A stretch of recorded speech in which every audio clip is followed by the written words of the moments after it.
The country has passed a comprehensive foreign relations law that grants it the authority to impose countermeasures against perceived threats.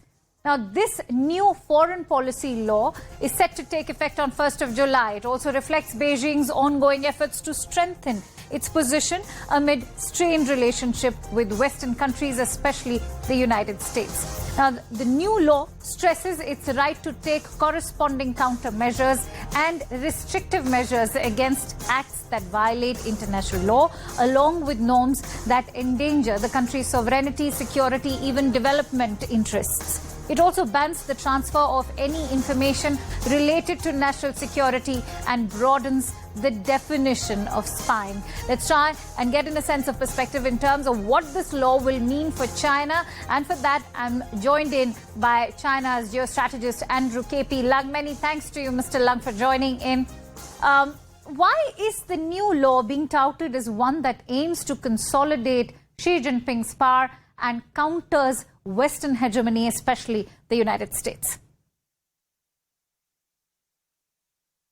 American people, over 90% of them, have a negative view of China, regarding China as an existential threat. So there is a 360 degrees pushback against China on trade, on technology, in the South China Sea, on human rights, and also in world geopolitics, allying the Americans, Western allies, to contain China. As you can see, if you look at the map,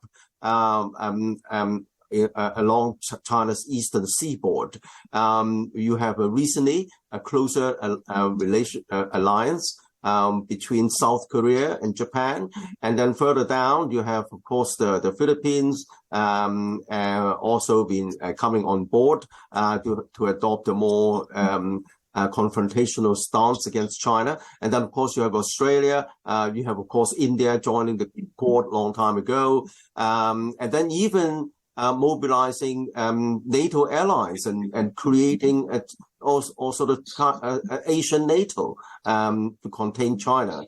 And then, of course, the Chinese people are quite angry in support of President Xi. In fact, according to the Harvard Kennedy School and various other research, Elderman Trust and the Ipsos IP SOS based in Paris, the Communist Party government is the most supported by its people compared with many Western democracies, including the United States. Okay. Mr. Lung, how will the new law help China at a time when the world economy is talking about de-risking its reliance on China, that too in terms of supply chain?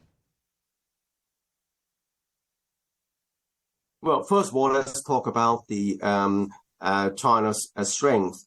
Even at this time, uncertain times, in spite of the worsening demographics and so on, China still remains the largest trading partner to many more countries than the United States, 128 compared with the United States 58.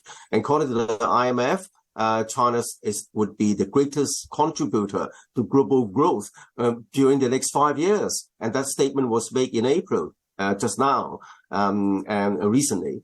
And also, if you look at the data for the past 10 years, China has been contributing to global growth more than the G7 combined. This is because China is the largest trader, the world's largest trader, the world's largest manufacturer, and then this is in the heart of the world's supply and value chain, closely embedded. No matter, even the products are not made in China, China will be involved either in terms of components like rare earths, materials, assembly, components, manufacturing, logistics, because the world's top 7 container ports are all in China, including Hong Kong. So this suggests that the rhetoric change from decoupling to de-risking takes cognizance of this reality. Even at de-risking, there's that much you can do. I mean, for example, on rare earths, China controls about over 90%, or if not more, including production. All right. So it will be a long, long time before the West could decouple from China. Right.